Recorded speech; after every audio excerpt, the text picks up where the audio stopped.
Exato, mano. Uma dúvida que eu tenho, cara, que eu observo muito que acontece nas empresas, e agora trazendo para esse momento, né, que as empresas estão vivendo ainda, que é a questão da crise, né? Então, a minha pergunta, principalmente, cara, é o que impede a empresa de vender mais nesse momento de crise? Perfeito. Cara, uma das coisas que eu observo, assim, o que impede neste momento, e eu vou te dizer, eu acho que não é uma exclusividade desse momento, tá? Porque esse é uma consequência de algo que já vem acontecendo há mais tempo, né? As pessoas não se preparam, e se for trazer na área financeira, tu já tem vários exemplos, elas não se preparam para quando tiver alguma crise, né? Eu sei que a gente está passando por um momento atual de crise, mas, poxa, como eu falei lá no início da live, existem várias situações durante o ano, durante a vida de uma empresa, que realmente dificulta muito o processo comercial. Agora, a gente precisa fazer uma divisão aí, tá? Seria a divisão racional e a emocional. Então, o que impede uma empresa de vender mais? Independente se é crise ou não. Primeiro, se eu for pensar no processo racional, eu vou pensar em preparação. Ou seja, primeiro, como eu faço o recrutamento do meu vendedor?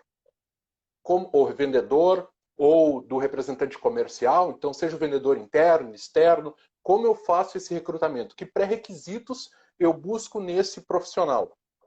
Aí racional, a experiência dele, né, por onde ele passou, quanto emocional. E é importante, eu sei que eu estou entrando um pouco em recursos humanos, mas também é a minha expertise, muitas vezes tu faz um recrutamento porque o cara tem 20 anos de experiência em tal empresa, e eu tive um exemplo essa semana de um empresário aqui da região, ele falou assim, pô Mauro, contratei um cara, o cara veio de uma empresa de grande porte, multinacional, mas com uma experiência fora de série, mas não está entregando nenhum resultado aqui.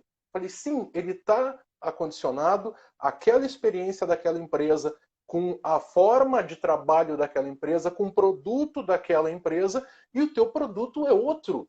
Né? A forma de trabalho do teu negócio é outro. Então, é importante a gente ter esse entendimento na parte de recrutamento e seleção. Porém, também é importante a gente avaliar o que eu gosto de dividir a área comercial em quatro partes. A gente tem a parte pré-requisitos, pré-abordagem, abordagem e pós-venda.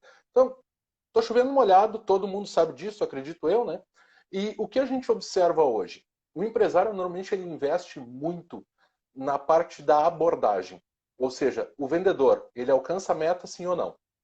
O vendedor, ele tem uma boa abordagem, ele vai lá e consegue fazer essa conversão de uma prospecção para uma venda, esse normalmente é o foco inicial. Aí eu estou jogando toda a responsabilidade no vendedor. E aí eu me pergunto, né, como foi feito aí, como eu faço para vender mais, considerando que o empresário, ele joga a bomba toda em cima de mim. Ele diz, cara, te vira, vai e vende. É importante a empresa ter nesse processo racional o primeiro passo, que é o pré-requisito. Ou seja, o que significa pré-requisito na área comercial? É tudo que a empresa deve disponibilizar para o comercial, ou seja, para o vendedor, representante, para que ele possa exercer a sua atividade.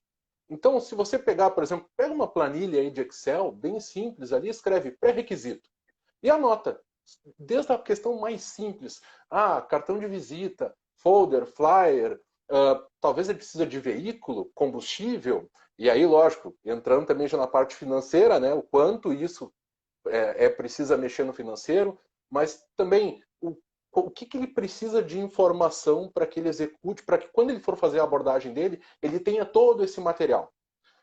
Também faz parte do pré-requisito uma parte, também que é parte comercial, mas não está dentro desses quatro passos, que é o marketing. O que o marketing fez lá atrás, né, o que ideias ele teve para que o representante tenha esse material para que ele possa abordar melhor o seu cliente.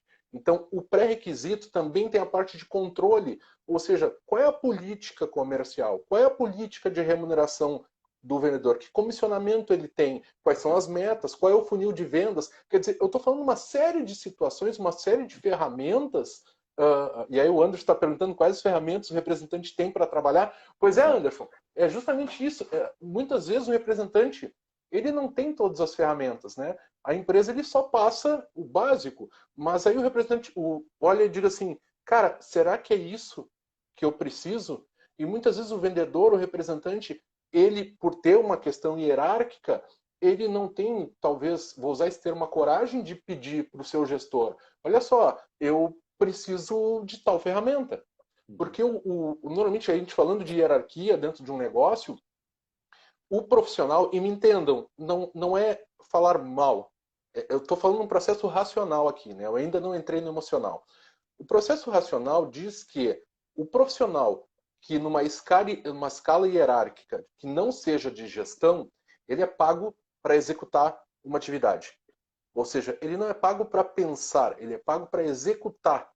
E aí, dentro dessa execução, existem variações emocionais para que ele alcance um resultado, principalmente na área comercial. As outras áreas, administrativa, financeira, operacional, estoque, são mais processos, é mais seguir uma linha. O comercial ele precisa usar da emoção para vender, né? Mas não só a emoção, ele precisa do processo racional. A partir daí, o que nós temos? Se eu tenho já ferramentas, se eu tenho pré-requisitos que a empresa tem como passar, e por que não? Vou fazer uma analogia. Se tu quer fazer um bolo, tu precisa de uma receita. Por mais óbvio que tu saiba, por já ter visto talvez a tua mãe fazer, ou tua esposa, ou talvez teu marido, enfim, ter feito algo, é importante tu ter uma receita de bolo para fazer aquilo. Então, por que não tu ter uma receita, um passo a passo de abordagem? Isso se entrega lá nos pré-requisitos. É a empresa que tem que disponibilizar isso para o vendedor e não esperar isso do vendedor. Por quê? Se eu for falar de meta, como eu sei que o representante, o vendedor, alcançou uma meta? Que ele foi capaz de alcançar. Por que ele alcançou? Ele alcançou por mérito dele? Mas como eu vou fazer essa avaliação se eu não entrego um formato adequado de entrega para ele? Se eu não entrego ferramentas para ele? Eu já prestei algumas consultorias que eu sempre falava para os empresários, olha, existe uma condição sempre quando há uma falha, quando uma meta não é alcançada. A falha, ela está na pessoa ou ela está no processo? E normalmente a gente tem esse entendimento de que a falha está na pessoa. A gente acusa o vendedor ou qualquer outra função dentro de uma empresa, a gente diz, olha, a falha é do profissional. Mas, e aí eu questiono, é do profissional? E eu fico questionando, é do profissional? Até que se entende que há falhas no processo. Não existe um livro de regras, por exemplo, né? Se eu for fazer uma outra analogia, a grande maioria das pessoas após seus 18 anos faz uma carteira de motorista, né? Ela estuda, ela sabe as leis de trânsito e muitas vezes ela comete suas falhas. Enfim, ela descumpre essa legislação, né? Não deveria ocorrer, mas ela sabe, se ela falhar, ela vai ser punida por algo. E a empresa, ela passa essa política para os seus funcionários e na área comercial também é muito importante. É tu passar uma política para que esse profissional realmente entenda, tá, é dessa forma que tu quer que eu haja, é dessa forma que tu quer que eu aborde, é essa carteira de clientes que tu quer que eu alcance, é essa região. E aí, quando eu falo de representação comercial, né, a gente tem muitas vezes conflitos porque um vendedor está vendendo numa região, quando vem entra outro vendedor, está vendendo na mesma região, e o cara, mas ele tá pegando o meu cliente lá. Sim, mas e a política comercial lá atrás? O empresário passou isso, e aí a gente só acaba entrando numa solução muito tempo depois, e às vezes a gente perde venda por causa disso. Então é muito importante ter esse entendimento de pré-requisito. O que a empresa tem que disponibilizar para o seu vendedor para que ele realmente alcance um resultado. O segundo ponto, e eu vou tentar não me estender muito por uma questão de horário, o segundo ponto é a pré-abordagem. É tão lógico, mas ao mesmo tempo as pessoas não têm esse costume, né, de se preparar para fazer um atendimento.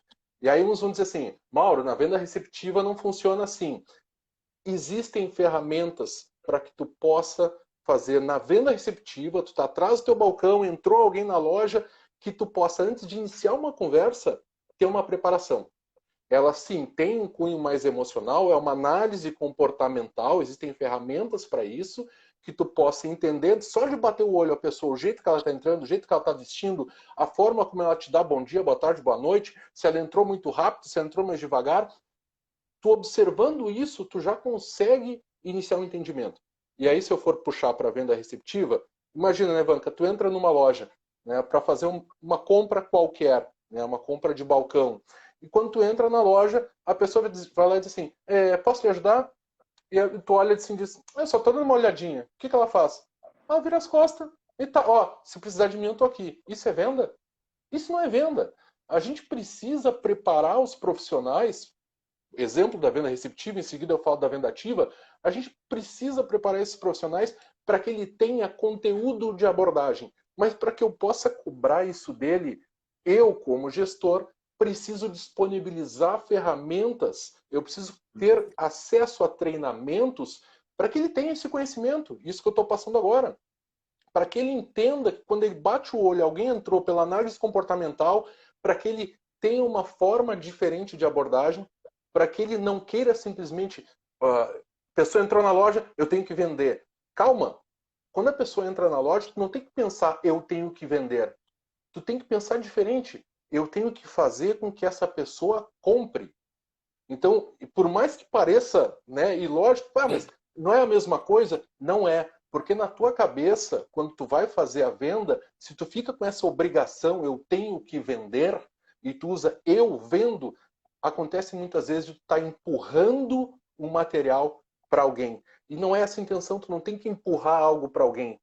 Tu precisa fazer com que a pessoa valorize o teu produto. Tu precisa fazer com que ela entenda que o teu produto é muito bom, porém antes, tu como vendedor precisa te colocar no lugar dela e pensar como eu faria para que essa pessoa comprasse esse produto.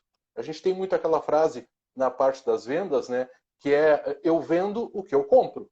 Então, se eu tenho entendimento que eu vou comprar aquilo, que aquilo realmente é bom, eu vou comprar. Então, se tu tem esse entendimento, é importante que tu, na hora de colocar no papel de vendedor, também faça com que o teu cliente entenda dessa forma. Que ele observe o seu cliente, né, que ele se coloque no lugar, tenha essa empatia, se colocar no lugar do cliente assim, bom, eu entrei nessa loja, se ele entrou, ele tem algum interesse. A partir daí, que informações eu preciso extrair dele para que quanto mais informação eu extraia dele, mais eu traga informações do meu produto que vai fazer sentido com a necessidade dele. Então eu tenho uma necessidade e ao mesmo tempo eu tenho um produto. Então como eu posso casar isso? Isso tudo é preparação, isso é pré-abordagem. Agora, se eu for para a linha, e aí depois a parte de abordagem, a sequência de abordagem, que não é o foco aqui, tá, gente? Existem vários vídeos no YouTube, eu já fiz cursos diversos sobre abordagem, cursos excelentes que falam sobre como tu deve fazer uma abordagem num cliente, tanto receptivo quanto ativo, quanto por telefone, tudo tranquilo. Mas o que eu quero dizer aqui, ainda mais nesses tempos de crise, como eu posso fazer diferente é eu ter o pré-requisito, ou seja, que materiais a empresa precisa disponibilizar, e a pré-abordagem. Na parte da venda ativa, o que é pré-abordagem? É a simples pesquisa. Então, se eu tenho lá um contato, alguém me passou, né? Hoje, por exemplo, eu estava visitando um escritório de contabilidade e ele me passou assim, bah, Mauro, tu vê, a gente conversa, manda um café ali, ele, bah, Mauro, olha só, realmente falando assim, eu tenho um cliente tal, fulano de tal, que realmente está precisando da tua ajuda. Falei, bacana, já me dá nome, me dá o telefone e o que tu observa que ele precisa. Porque à medida que eu tenho essa observação, eu já crio uma conexão para que eu possa fazer o processo de abordagem. Mas antes de simplesmente pegar essa informação e sair ligando e agendando uma visita e tomar um café com ele, eu vou redes sociais, eu vou buscar site da empresa. E talvez, o mais importante, uma técnica que eu uso, tá? Antes de entrar em contato, por mais que seja uma indicação, eu vou buscar, muitas vezes a rede social nos dá essa possibilidade, eu vou verificar quem são as outras pessoas que são conexões minhas e dessa pessoa. E eu vou entrar em contato com essa primeira pessoa, com esse intermediário, para que ela me passe mais informações, para que eu me prepare ainda mais, para que quando eu for abordar esse cliente, eu já tenha todas as ferramentas necessárias para dizer para ele, olha só, pelo que eu estou entendendo, a tua necessidade é essa, essa e essa. Eu já falei com fulano, com Beltrano, com Cicrano, e eles me informaram que realmente ó, faz sentido tudo que tu está me dizendo, que tu precisa. Ou, ó, eles me informaram que também, pela observação deles, e é importante observar os outros, né, porque os outros são clientes, possíveis clientes, Então, eles estão dizendo isso, tu tem essa visão e eles têm essa visão. Então, se eu tenho esse entendimento, eu consigo fazer com que na fase de abordagem eu reduza o tempo entre a abordagem e a venda.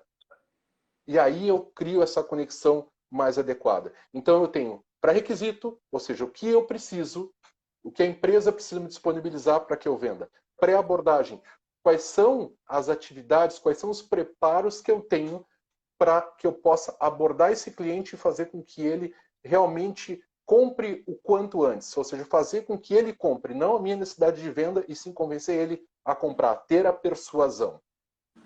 E aí, eu já vou aproveitar e vou seguir adiante, né? Estou vendo que está quase estourando nosso tempo, mas enfim, me permite. Tranquilo. Porque faz parte do processo, como eu falei, são 4 passos. Se o terceiro é a abordagem, e como eu comentei, a abordagem para essa live não é o foco, nós temos o pós-venda. E aí, se eu for falar em momentos de crise, talvez seja um dos mais importantes neste momento. Porque muitas vezes a gente tem esse entendimento, a gente tem uma carteira de clientes, eu já vendi para ele. Né? Não tem por que dar seguimento com esse cliente.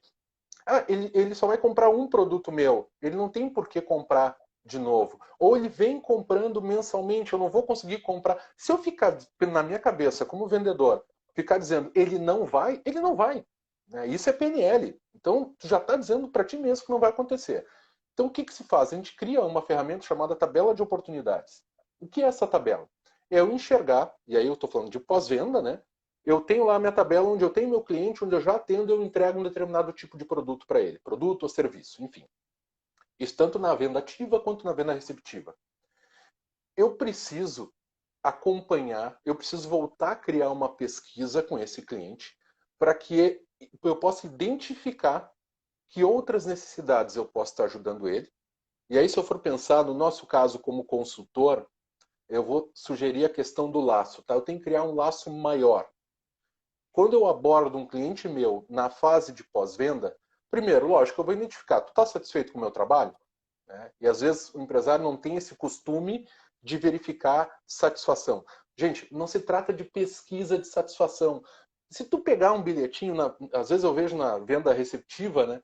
Tá lá em cima do balcão, pesquisa de satisfação. Você está satisfeito com o nosso trabalho? Cara, hoje em dia alguém perde tempo, né? Pegando aquele papel, sim, estou satisfeito. Ou melhor ainda, né? Alguém vai lá e vai investir tempo para responder uma pesquisa de satisfação? Não espere que o seu cliente tome essa atitude. Você tem que tomar. Então, na hora da venda, é ter esse entendimento. Você está satisfeito com o produto que eu estou te entregando? Só que, de novo, na venda receptiva, ele recém pegou o produto. Ele não testou ainda o produto, muitas vezes, ele não tem um entendimento. Ele vai ter esse entendimento que o teu produto realmente é bom daqui um dia, daqui uma semana ou daqui um mês. E aí, tu vai entrar em contato com ele? Como está a tua programação comercial para que tu entre em contato com esse cliente na parte de pós-venda e realmente entenda se o que tu está entregando é positivo, se o que tu está entregando é satisfatório. E nesse momento que ele está dizendo assim, cara, tá muito bom, tá excelente o que tá me entregando, excelente teu produto, excelente teu serviço, essa é a hora de tu falar para ele. Cara, primeiro, quero te agradecer por estar me dando esse feedback. O que eu quero te pedir é que tu, além, lógico, se existe alguma outra questão que eu possa te ajudar, não se trata só do teu serviço. Talvez ele esteja com um problema, olha, pode ser loucura, tá? Mas ele está com problema de hidráulica. Eu tenho alguma indicação de alguém de hidráulica que eu possa ajudar ele? Talvez ele esteja com um problema, parte financeira, por exemplo, ele está com uma dificuldade financeira. Cara, eu tenho um consultor, amigo meu, que pode te ajudar nesse sentido, que pode te ajudar o quanto antes. Redução de custo, enfim, seja a área que for. Se eu estiver ajudando ele, isso cria o senso da reciprocidade. Se eu tenho reciprocidade do meu cliente, ele vai não apenas continuar comprando comigo, agora ele também vai me indicar. E aí é o segundo passo no pós-venda. Indicação. Peça, indicação. Eu já ouvi muitas vezes, né? E isso é bíblico, peça e receberás. Peça indicação do seu cliente. Tu conhece mais alguém que tu identifica que poderia comprar esse produto, que poderia adquirir esse serviço? Tu conhece mais alguém que eu possa ajudar da mesma forma como eu te ajudei? Se ele está no índice de satisfação bom, né, ele está ali bacana, isso aí, cara, pede para ele. Então, a indicação é muito importante. Detalhe interessante da questão da indicação, tá, gente? Quando tu pega a indicação de alguém, como eu falei já lá atrás, não sai ligando. Pesquisa antes, isso é pós-venda, né? Faz toda uma pesquisa, direciona isso e dependendo da informação que tu coleta, tu pode direcionar ou para o marketing da tua empresa, né? E aí eu entendo, talvez a micro e a pequena empresa não tenha um profissional do marketing, mas então delega isso para alguém da área comercial, alguém que possa fazer um filtro, nível de gestão, tá, gente? Não o execução, nível de gestão, que possa pensar, poxa, essa informação que ele me passou é interessante, como eu posso fazer para divulgar isso para que outros clientes se interessem pelo meu produto ou pelo meu serviço. E a partir daí a gente entra. Então a gente tem ali o primeiro passo. Eu tenho o entendimento da satisfação, né? A pesquisa de satisfação, mas o presencial, ligação, sugiro até entre em contato com o cliente, agenda uma visita. Se tu é vendedor balcão e tu não tem como visitar, né? Liga, manda uma mensagem pelo WhatsApp, passa essa informação para o teu marketing. O marketing talvez vai fazer essa parte pós-venda, vai entrar em Instagram, Facebook e vai começar a jogar informações para que esse cliente continue recebendo informação do teu produto. Se tu é venda ativa, poxa, marca um café, gente. Pega um dia da semana teu e vai conversar com essas pessoas. Se a tua empresa não tem uma equipe de pós-venda que possa fazer isso, que é o próprio vendedor, pós-venda também é venda. Então, visite o seu cliente, identifique quais são as necessidades dele. Se eu tenho a minha pesquisa, esse entendimento, e a partir daí eu consigo buscar a indicação dele, né, vem o terceiro passo do pós-venda, que é o testemunho. Então, no mundo hoje das redes sociais, o quanto é importante, né, Vanca, a gente ter o testemunho. Grave um vídeo com ele, né? Se tu vê que a satisfação dele tá boa e aí é aquele vídeo simples, não é super produção. É pegar o celular, e hoje em dia todo mundo tem celular com câmera, né, que pode gravar, pega ali, vira ali, cara, e aí, me diz, o que tu achou, né, do meu produto? O que tu achou do meu serviço? Cara, adorei. Pega esse material e joga pro teu marketing. Se tu não tem um profissional de marketing e tu é o vendedor, cria espaço de tempo na tua agenda, né? Mesmo que talvez seja final de semana, porque tu vive muitas vezes de comissão, né?